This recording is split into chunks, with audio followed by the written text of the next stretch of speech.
Jamie एक electronic store का best salesman होता है जो किसी को भी कुछ भी बेच सकता था। लड़कियां, औरतें, यहाँ तक कि बूढ़ी महिलाएं भी उसकी बातों से अट्रैक्ट हो जाती थीं। अपनी इस आदत के चलते वो स्टोर के मैनेजर की गर्लफ्रेंड को भी नहीं छोड़ता और मौका मिलते ही वो उसके साथ स्टोर के पीछे गोदाम में ही इंटीमेट हो जाता है। उसी समय मैनेजर की गर्लफ्रेंड का गलती से अपने बॉयफ्रेंड को कॉल लग जाता है, जिसकी वजह से वो दोनों पकड़े जाते हैं। मैनेजर जेमी को लात मारकर स्टोर से निकाल देता है। फिर रात को जब जेमी अपने परिवार के साथ डिनर कर रहा होता है तो उसके छोटे भाई की गर्लफ्रेंड जेमी से उसके काम के बारे में पूछती है। इतना सुनते ही उसका भाई जोश हंस पड़ता है और बताता है इसको नौकरी से निकाल दिया गया है। तो जेमी कहता है वैसे भी जोश मेरे लिए किसी फार्मास्यूटिकल कंपनी में सेल्समैन के लिए बात करने वाला है, पर ये बात उसकी फैमिली को पसंद नहीं आती। तो उसका फादर उससे पूछता है आखिर तुम एमआर क्यों बनना चाहते हो? तो जेमी उनसे कहता है फार्मास्यूटिकल सेल्स का बिजनेस कम से कम 7.5 लाख करोड़ साल का है और आप इसे कोई छोटा मोटा काम ना समझें। अगली सुबह जोश अपने भाई जेमी को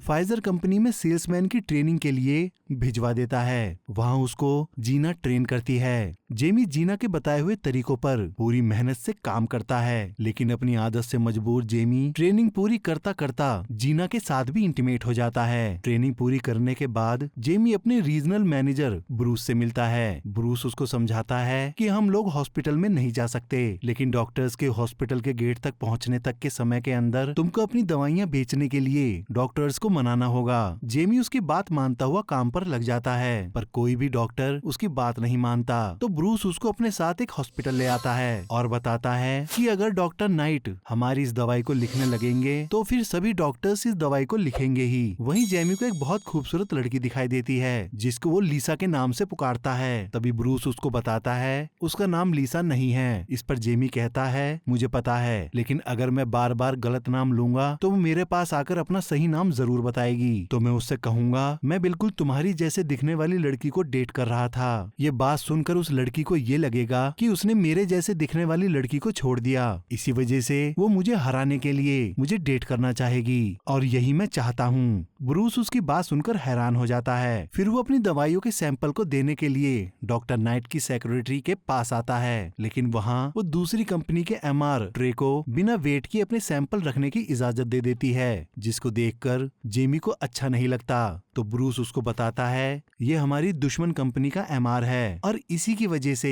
हमारी दवाइयां लिखी नहीं जा रही। तभी ब्रूस जेमी को शिकागो जाने का सपना दिखाता है जहां उसके लिए हर सुख सुविधा होगी। फिर ब्रूस वहां से चला जाता है। फिर काफी देर इंतजार करने के बाद जेमी अपनी मीठी मीठी बातों से डॉक्टर की रिसेप्शनिस्ट को पटाकर अपनी दवाइयों को वहां रखवाने के लिए उसे मना लेता है। अपनी दवाइयां रखते समय जेमी ट्रे की कंपनी की दवाइयों को चुपचाप अपने बैग में डाल लेता है और बाहर आकर उन्हें डस्टबिन में फेंक देता है, जहां उसको एक भिखारी दवाइयां डालते हुए देख लेता है। अगली बार जेमी 2 सुंदर बुके लेके आता है। रिसेप्शनिस्ट और डॉक्टर नाइट की पीए बुके पाकर खुश हो जाती हैं। जेमी ने डॉक्टर नाइट की पीए को फंसा लिया था। अब रोज जेमी अपनी दवाइयां रखकर ट्रे की कंपनी की दवाइयों को डस्टबिन में डाल दिया करता, जिसका इंतजार हर रोज वहाँ बैठा भिखारी किया करता था और उसके जाते ही वो उन दवाइयों को वहाँ से निकाल लिया करता था। एक दिन लीसा जेमी से फिर से टकराती है तो जेमी को पता चलता है वो भी एमआर है और उसका मकसद किसी डॉक्टर से शादी करना है, इसीलिए उस पर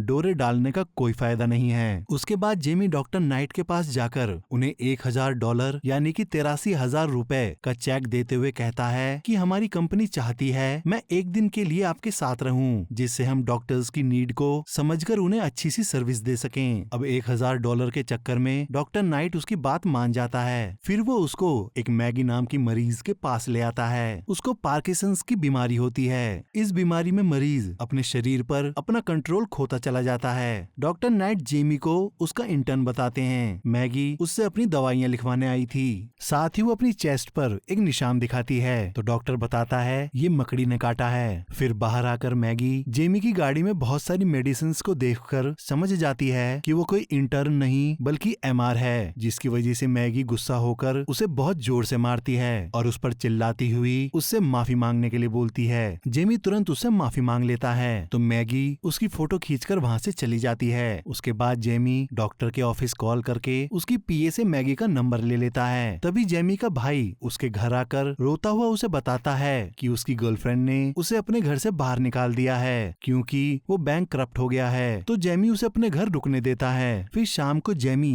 मैगी को कॉल करता है तो मैगी उससे पूछती है तुम्हें मेरा नंबर कहाँ से मिला। तो वो बताता है कि मैंने ये रिसेप्शन से लिया था और फिर उसके साथ कॉफी पीने के लिए पूछता है। पहले तो मैगी मना कर देती है, लेकिन जेमी की बातों से इम्प्रेस होकर शाम 5 बजे मिलने के लिए कह देती है। फिर कॉफी डेट पर जेमी मैगी से कहता है तुम्हारी आंखें बहुत सुंदर हैं। लेकिन तभी वो देखता है कि मैगी की हाथ की उंगलियां कांप रही हैं। तो वो उससे पूछता है क्या तुम नर्वस हो। इस पर मैगी मना कर देती है। फिर जेमी कहता है तुम्हारा दिमाग तुमको कुछ और बता रहा है और तुम्हारा शरीर कुछ और। ये बात सुनकर मैगी एक पल के लिए ठहर जाती है। मैगी को जेमी अच्छा लगता है तो वो उससे कभी भी सीरियस रिलेशन में आने से साफ मना करती है। जेमी उसकी बात मान जाता है और फिर मैगी उसको लेकर सीधा अपने घर आ जाती है। वहाँ दोनों पागलों की तरह इंटीमेट होते हैं। अब उनका रोज इस तरह से मिलना शुरू हो जाता है। फिर एक दिन जेमी मैगी को अपनी स्टोरी सुनाता है। तभी मैगी हंसती उससे पूछती है कि तुम ये कहानी कितनी लड़कियों पर ट्राई कर चुके हो जिससे उन्हें लगा कि तुम हालातों से लड़ते हुए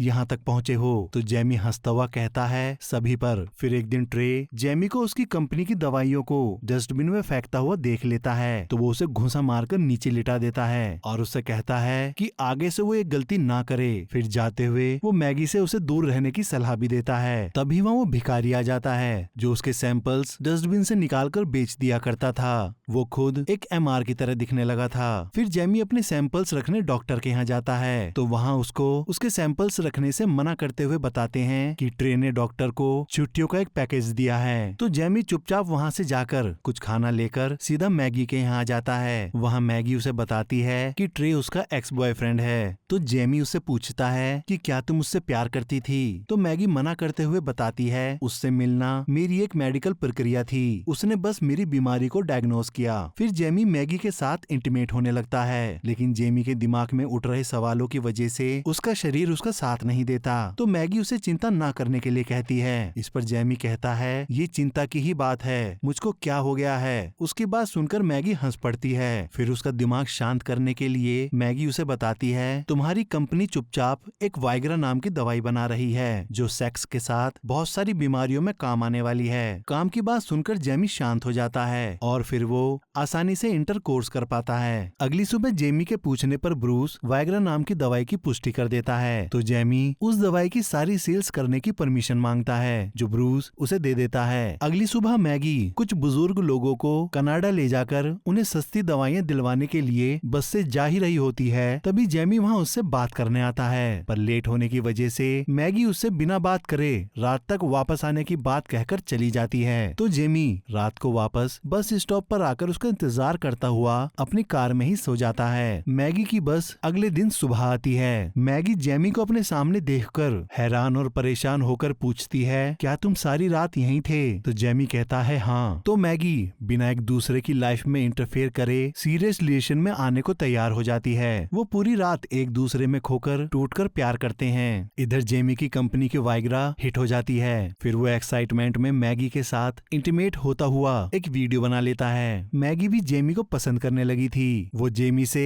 अपने अंदर पसंद आने वाली 4 बातें पूछती है, पर जेमी एक भी नहीं बता पाता। लेकिन मैगी जेमी के बारे में बिना रुके 10 अच्छी बातें बता देती है। उसके बाद एक पार्टी में जेमी डॉक्टर नाइट को लीसा से मिलवाता है। वहाँ से घर वापस आकर जेमी अपने भाई को उसकी और मैगी की इंटीमेट होने वाली वीडियो देखता हुआ देख लेता है। तो वो अपने भाई की अच्छे से कुटाई कर देता है। वही मैगी की बीमारी दिन ब दिन बढ़ती ही जाती है। जब ये बात जेमी को पता चलती है तो मैगी उल्टा जेमी से ही लड़ पड़ती है और रोने लगती है। फिर जेमी उसको गले लगाकर शांत कराता है। अगली सुबह मैगी जेमी के साथ शिकागो में एक मेडिकल कॉन्फ्रेंस में जाती है। उसी के सामने पार्किंसंस बीमारी का जागरूकता अभियान चल रहा होता है। तो मैगी उसको अटेंड करने चली जाती है और सभी के अनुभव को सुनती है जो उसे खुश और इमोशनल कर देते हैं। कुछ देर बाद जेमी भी वहाँ आ जाता है। वहाँ उसको एक बूढ़ा व्यक्ति मिलता है। उसकी पत्नी को स्टेज 4 का पार्किंसंस चांस था। तो जेमी उसे बताता है कि उसकी गर्लफ्रेंड को फर्स्ट स्टेज है और फिर खुद के लिए सलाह मांगता है। वो आदमी जेमी से कहता है जितना जल्दी हो सके अपनी गर्लफ्रेंड की लाइफ से चले जाओ, क्योंकि आने वाले टाइम में उसकी गर्लफ्रेंड का दिमाग उसके कंट्रोल से बाहर हो जाएगा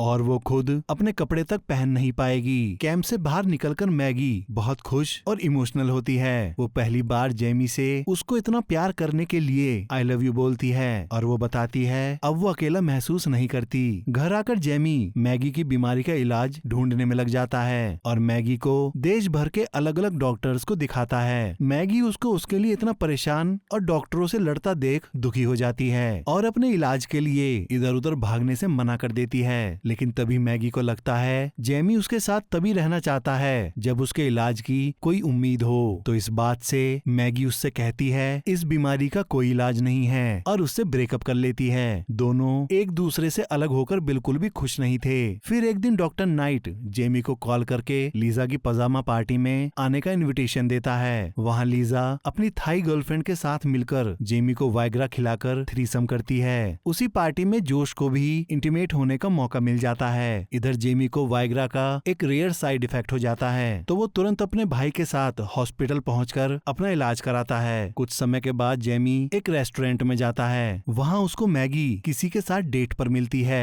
तभी वहाँ ब्रूस आकर बताता है कि जेमी का प्रमोशन हो गया है, वो फाइनली शिकागो जा रहा है। इतना सुनते ही मैगी वहाँ से चली जाती है क्योंकि वो जेमी की तरक्की में कभी बाधा नहीं बनना चाहती थी। जेमी घर आकर अपना सामान पैक करने लगता है। तभी उसको मैगी के साथ अपनी वीडियो टेप मिलती है। वो उसमें कहती है कि वो जेमी के साथ बिताए पलों को कभी खत्म होने नहीं देना चाहती। उसका बस चलता तो ये पल हमेशा ऐसे ही चलते रहते। उसी समय जेमी को एहसास होता है कि वो भी मैगी के बिना नहीं रह पाएगा। वो भागकर उसकी शॉप पर जाता है। वहाँ उसे पता चलता है मैगी बुजुर्गों को लेकर बस से कनाडा जा रही है। जेमी उसके पीछे अपनी कार दौड़ा देता है और रास्ते में बस को रुकवाकर मैगी को बस से बाहर उतारकर उससे माफी मांगता हुआ कहता है मैंने पूरी जिंदगी किसी की परवाह नहीं की, लेकिन मुझको तुम्हारी जरूरत है। इस बात पर मैगी बहुत जोर से रो पड़ती है और उससे कहती है तुमको मेरी जितनी जरूरत है मुझे उससे कहीं ज्यादा तुम्हारी जरूरत है। आखिरकार वो दोनों एक दूसरे को एक्सेप्ट कर लेते हैं। जेमी मैगी के लिए शिकागो जाने का ऑफर ठुकरा देता है और उसी के साथ रहकर मेडिसिन की पढ़ाई करता है, क्योंकि हजारों लोगों में से सिर्फ कोई एक ऐसा होता है जो आपकी जिंदगी बदल देता है। और इसी के साथ ये कहानी यहीं खत्म हो जाती है। आशा करता हूँ कि आप सभी को ये एक्सप्लेनेशन पसंद आई होगी। और भी मूवी के एक्सप्लेनेशन सुनने के लिए आप हमारे इस चैनल को लाइक करें, सब्सक्राइब करें और साथ ही बेल आइकन दबाना ना भूलें।